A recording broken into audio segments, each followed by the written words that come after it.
એક દિવસે એક ઘરે એક પાસ્ટર સાહેબ આવ્યા.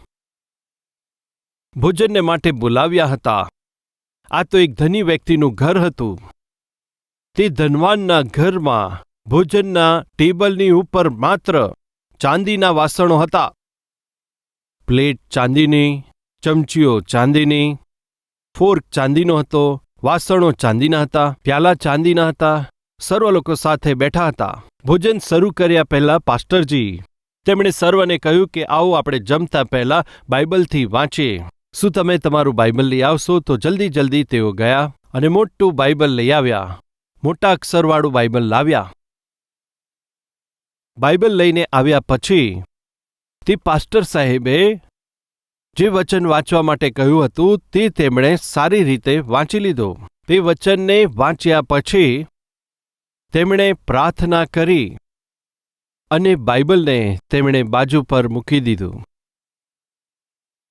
પ્રાર્થના કર્યા પછી તે લોકોએ ભોજન આરોગ્યું. ચાલો હું જાઉં છું એમ કહીને પાસ્ટર સાહેબ ચાલ્યા ગયા. તેઓ ગયા પછી મોડા તેમણે જોયું કે ચાંદીની એક ચમચી ખોવાઈ ગઈ છે. શું ગુમ થયું છે? ચાંદીની એક ચમચી. પાસ્ટર સાહેબની જે બાજુમાં હતી એ જ ચમચી ખોવાઈ ગઈ છે. ઘરના લોકો સમજી ગયા. શું સમજી ગયા? કહીએ તો પાસ્ટર સાહેબ પોતાના ખિસ્સામાં ચાંદીની ચમચ મૂકીને ચાલ્યા ગયા.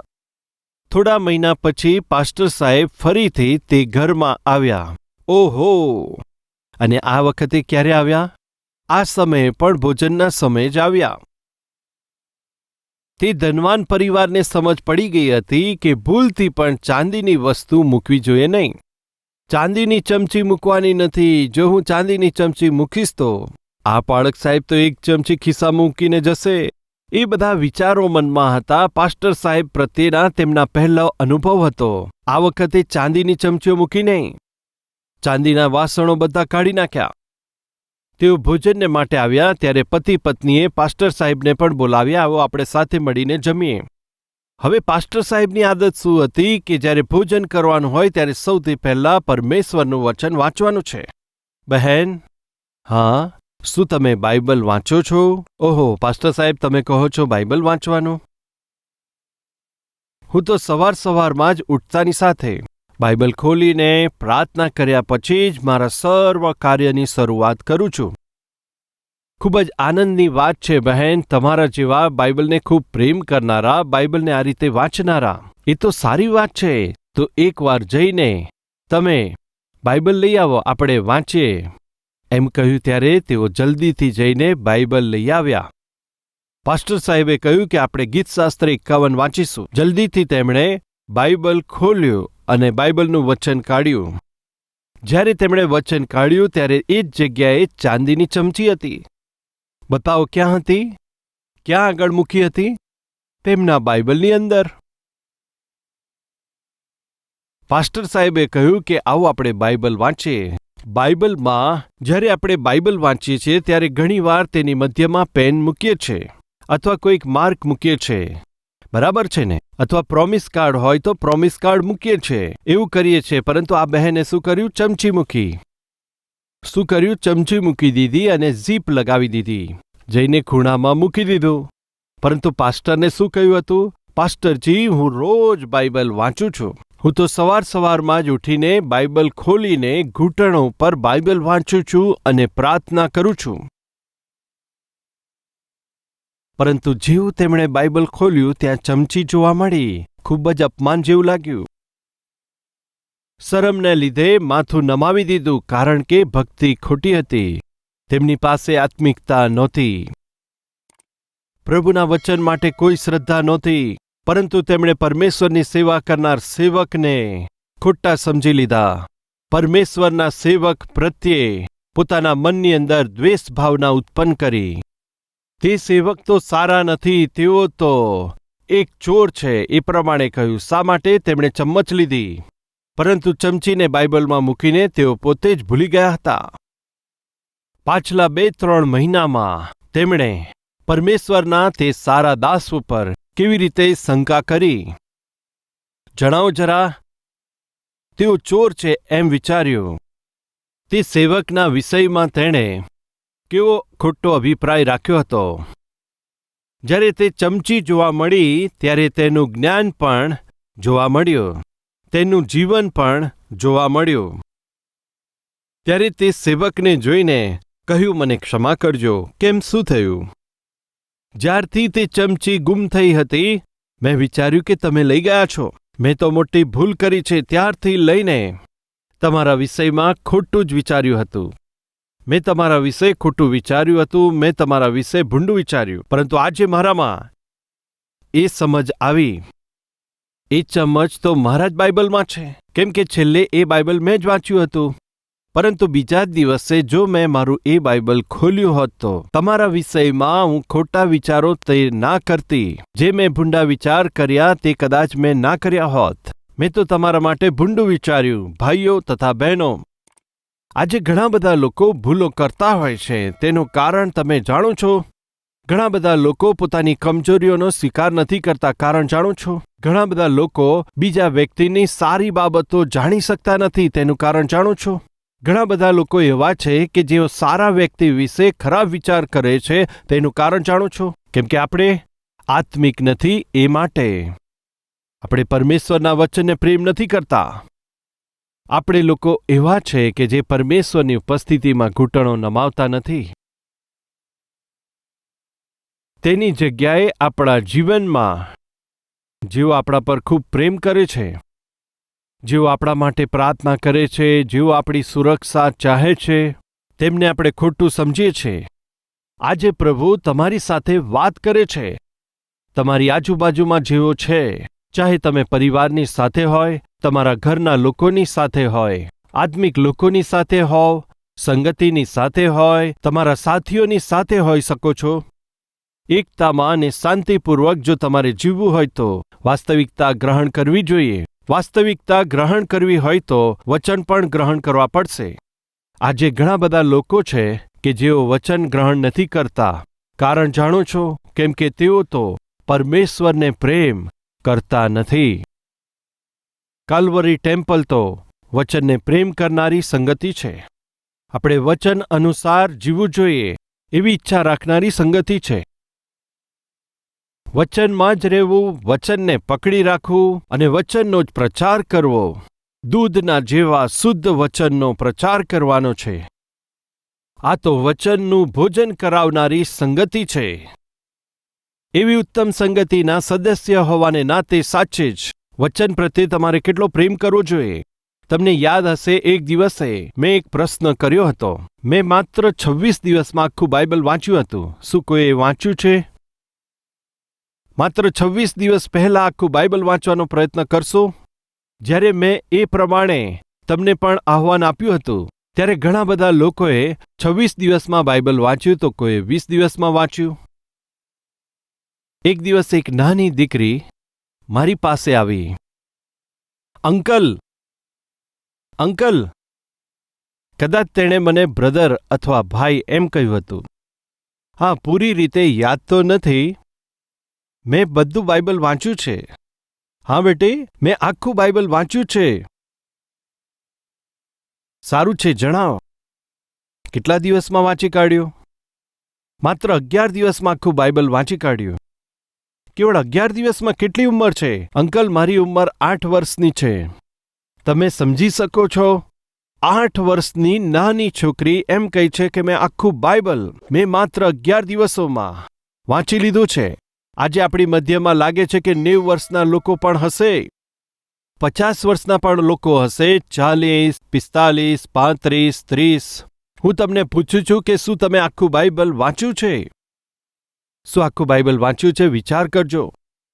આટલી નાની છોકરી કહે છે, મેં 11 દિવસમાં જ મેં આખું બાઇબલ વાંચ્યું છે. મને ખૂબ જ આનંદ થયો. એક દિવસે 80 વર્ષના એક વડીલ વ્યક્તિ મારી પાસે આવ્યા. મેં કહ્યું, બાઇબલ વાંચજો, બાઇબલને પ્રેમ કરજો, બાઇબલ હંમેશા તમે વાંચજો. આ પ્રમાણે હંમેશા મંડળીને વચન પ્રત્યે ઈચ્છા જાગૃત કરતો હતો, વચન પ્રત્યેના મૂલ્યને સમજાવતો હતો. તે વડીલ મારી પાસે આવ્યા. આવીને મને કહ્યું, જેમ તમે કહ્યું એમ હું રોજ બાઇબલ વાંચું છું. ખૂબ જ આનંદની વાત છે. હું મહિનામાં એકવાર વાંચું છું. એમ કહ્યું. શું કહ્યું? તમે કહ્યું તે પ્રમાણે જ. હું તો બાઇબલ વાંચું છું મહિનામાં એકવાર. આ શું કહો છો? મહિનામાં એકવાર બાઇબલ વાંચો છો? આ શું છે? કેટલી વાર વાંચવાનું તમે નથી કહ્યું. ના બ્રધર, મહિનામાં એકવાર બાઇબલ વાંચું છું. મને જણાવો, મહિનામાં એકવાર બાઇબલ વાંચવાથી શું થાય? એકવાર બાઇબલ વાંચવાથી આત્મિક જીવન શું થાય? એટલે રોજ તમારે બાઇબલ વાંચવાનું છે. પ્રત્યેક દિવસે બાઇબલ ખોલીને વાંચવાનું છે. હા, એમ જ બ્રધર. હું મહિનામાં એકવાર બાઇબલ વાંચું છું. તમે ફરીથી મહિનામાં એકવારની વાત કરો છો. તમે શું કહો છો મને ખબર નથી પડતી. રોજ બાઇબલ વાંચવાનું છે, મહિનામાં એકવાર નહીં. એમ જ કરીને મહિનામાં એકવાર વાંચું છું. અરે, તમે ફરીથી એમ કહો છો. પછી મેં તેમને કહ્યું કે તમે બરાબર સમજાવશો. 80 વર્ષના વડીલે મને જવાબ આપ્યો, તમે તો બાઇબલ કેટલું શ્રેષ્ઠ છે તે પ્રચાર કરતા આવ્યા છો. રોજબરોજ બાઇબલ વાંચવાનું છે કહો છો. તમે હંમેશા વચનનો પ્રચાર કરો છો. એ માટે હું દર મહિને આખું બાઇબલ વાંચી લઉં છું પાસ્ટરજી. મહિનામાં એકવાર બાઇબલ વાંચું છું તેનો અર્થ મહિનામાં એકવાર બાઇબલ ખોલું છું એમ નથી. દર મહિને આખું બાઇબલ હું એકવાર વાંચી કાઢું છું અને વર્ષમાં 12 વખત હું આખું બાઇબલ પૂરું કરું છું. 80 વર્ષના આ વડીલ વ્યક્તિ છે. એક વર્ષમાં 12 મહિનામાં 12 વખત તે આખું બાઇબલ વાંચે છે. ત્યારે મેં તેમને પૂછ્યું, હું તમને એક પ્રશ્ન પૂછવા માંગુ છું. શું છે જણાવો. તમે બાઇબલ વાંચો છો, તમે તેને કેવી રીતે વાંચો છો? ત્યારે એ વડીલ વ્યક્તિએ એક અદ્ભુત વાત જણાવી. મારા ઘૂંટણો ઉપર જ હું આખું બાઇબલ વાંચું છું. કેટલી અદ્ભુત વાત છે. આજે તો પ્રાર્થના કરતા સમયે પણ આપણે ઘૂંટણો ટેકવતા નથી.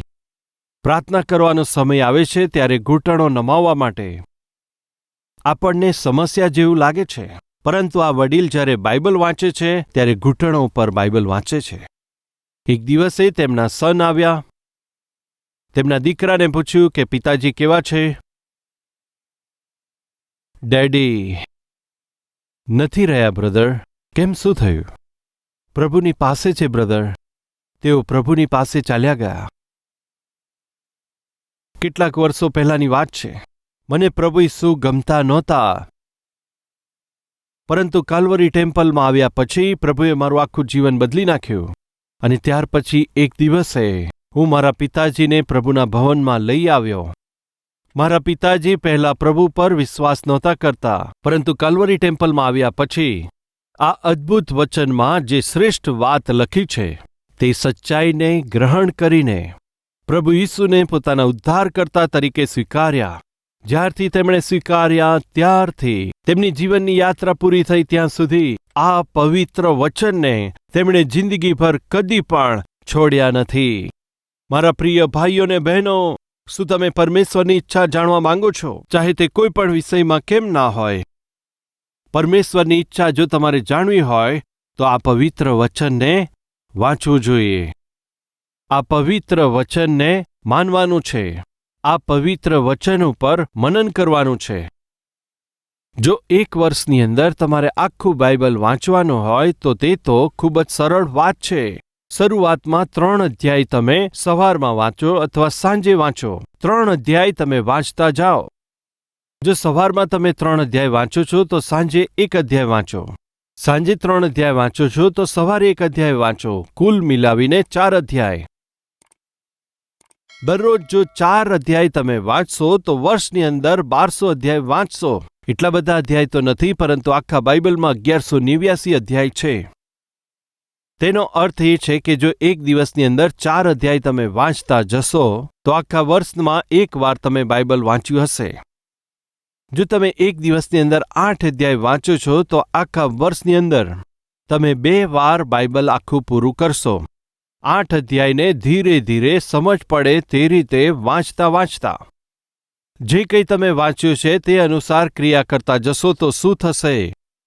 એક વર્ષની અંદર આખું બાઇબલ 2 વાર વાંચી શકશો. આપણે ચોક્કસપણે એ વિચાર તો રાખવો જોઈએ કે આખા વર્ષમાં એક વખતે આખું બાઇબલ મારે વાંચવાનું છે.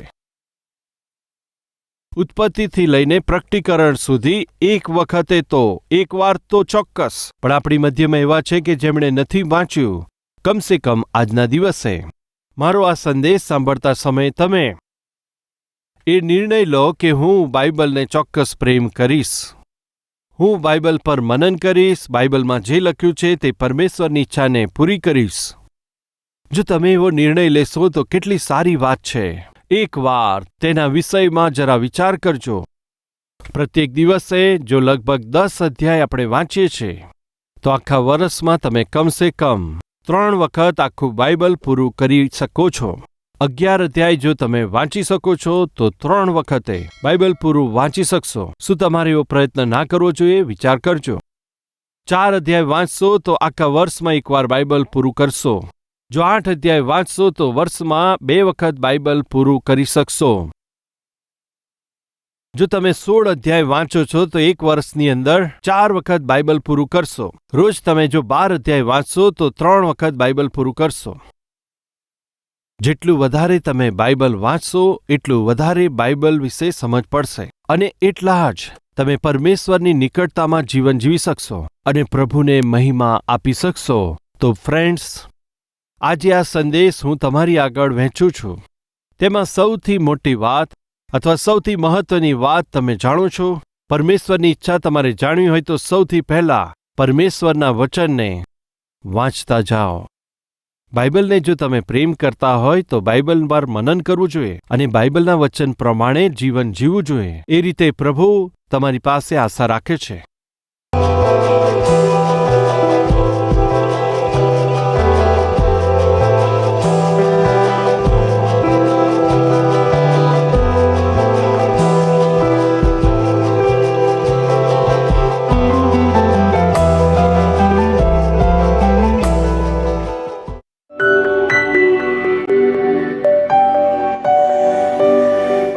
મહાપવિત્ર પ્રેમી પરમેશ્વર પિતા, અમારા જીવનનો આધાર તો તમારી ઈચ્છા છે. જે તમારી ઈચ્છા પૂરી કરે છે તે જ સ્થિર ઊભા રહી શકે છે. એમ જ બાઇબલ અમને શીખવે છે તમારી ઈચ્છા પૂરી કરવાની છે, અમારે સ્થિર ઊભા રહેવાનું છે. અમે તમારી ઈચ્છાને સ્વીકાર કરીએ એમ જ તમારું વચન છે. આજ સુધી અમે તમારા વચનની અવગણના કરતા આવ્યા છે. અમે તમારા વચનનું મનન ન કરતા, અમે તમારા વચનની અવગણના કરતા, તમારા વચન અનુસાર કામ ન કરતા. અમે અમારું જીવનને પૂરી રીતે અસમંજસમાં લાવી દીધું છે, માટે ક્ષમા કરજો. આજે તમારા લોકો એ નિર્ણય લઈ રહ્યા છે પ્રભુજી કે અમે યોગ્ય રીતે તમારા વચનનું મનન કરીશું. રોજબરોજ 4-5 અધ્યાય અમે વાંચતા જ જઈશું. તેનું પરિણામ એ આવશે કે અમે અમારા જીવનની અંદર વચનનો પ્રકાશ પામીશું. અમારા હૃદયને અમે ઠીક કરી લઈશું. ત્યારે અમારું જીવન સંપૂર્ણ રીતે બદલાશે. વચન પ્રત્યે અમારા હૃદયમાં તમે શ્રદ્ધા ઉત્પન્ન કરજો. જેમ શરીરને શારીરિક પોષણની જરૂર છે તેમ આત્માને આત્માના ખોરાકની જરૂર છે અને તે ભોજન તમારું વચન છે. મનુષ્ય કેવળ રોટલીથી નહીં પરંતુ પરમેશ્વરના મુખમાંથી નીકળતા દરેક વચનથી જીવશે. વચન અનુસાર અમે જીવન જીવી શકીએ માટે મદદ કરજો. અમારી આત્મિકતાને તમે બચાવો પ્રભુજી. વચન પર મનન કરવાની કૃપા કરજો. વચન અનુસાર જીવવાનો આશીર્વાદ અમ સર્વ પર વરસાવજો. યીશુ ખ્રિસ્તના નામમાં અમે આ પ્રાર્થના કરીએ છીએ પિતા. आमीन। आज कलवरी आवाज को कई करोड़ों लोग देख रहे हैं, केवल हिंदी में ही नहीं, तमिल में, तमिलनाडु में, कन्नड़ा में, कर्नाटक में, मलयालम में, केरला में, ओरिया में, उड़ीसा में, मराठी में, महाराष्ट्र में, बंगाली में, पश्चिम बंगाल में, पंजाबी में, पंजाब में, भोजपुरी में, बिहार में, तेलुगु में, दक्षिण भारत में, उर्दू में, जम्मू एंड कश्मीर, पाकिस्तान, अफगानिस्तान, गल्फ देशों में, नेपाली में, आसामी में, हिंदी में, इस तरह भारत देश की मुख्य भाषाओं में यीशु मसीह के सुसमाचार को हर एक भाषाओं में पहुंचाने वाली सबसे पहली कलीसिया इस भारत के इतिहास में हमारा कलवरी टेम्पल है। क्यों इतना ज्यादा सुसमाचार प्रचार कर रहे हैं? क्यों इतने सारे भाषाओं में सुसमाचार पहुंचाने की कोशिश कर रहे हैं? कृपया ध्यान दीजिए। रोमियो की पत्री 10वां अध्याय 13वां वचन, क्योंकि जो कोई प्रभु का नाम लेगा वह उद्धार पाएगा। कौन उद्धार पाएगा? जो प्रभु के नाम से प्रार्थना करेगा वो उद्धार पाएगा। यदि किसी को उद्धार पाना है तो, किए गए पापों से क्षमा पाना है तो उसे प्रभु से प्रार्थना करना है। यदि प्रभु से प्रार्थना करना है तो प्रभु पर विश्वास करना है। विश्वास करना है तो प्रभु के विषय में सुनना है।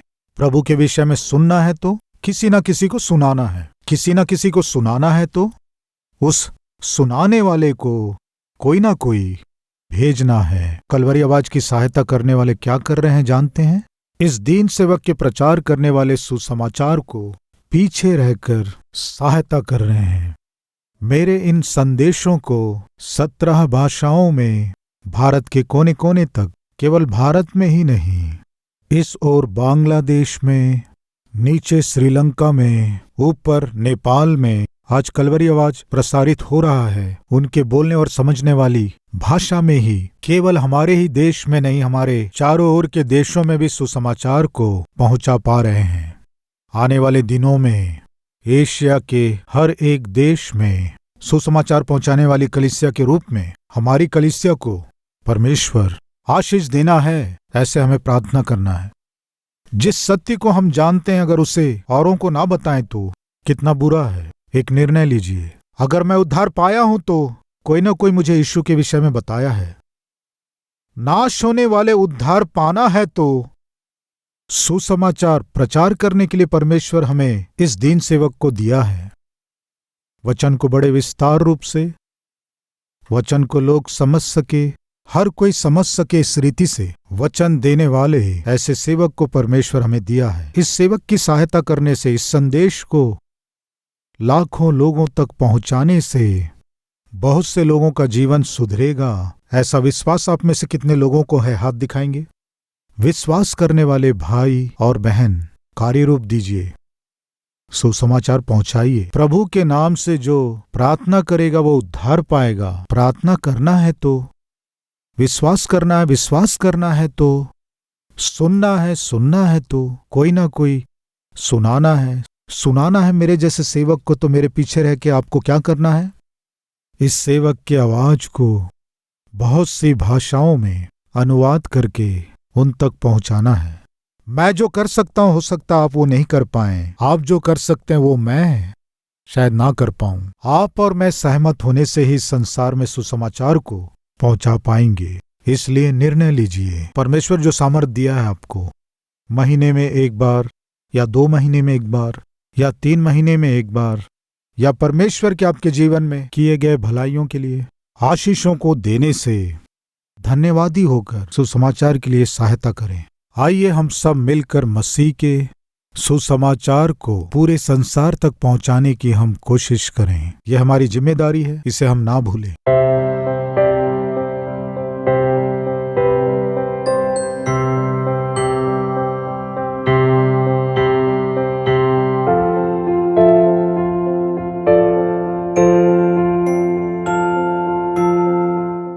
અમારું address Calvary, post box number 30, Kukatpally, Hyderabad 72,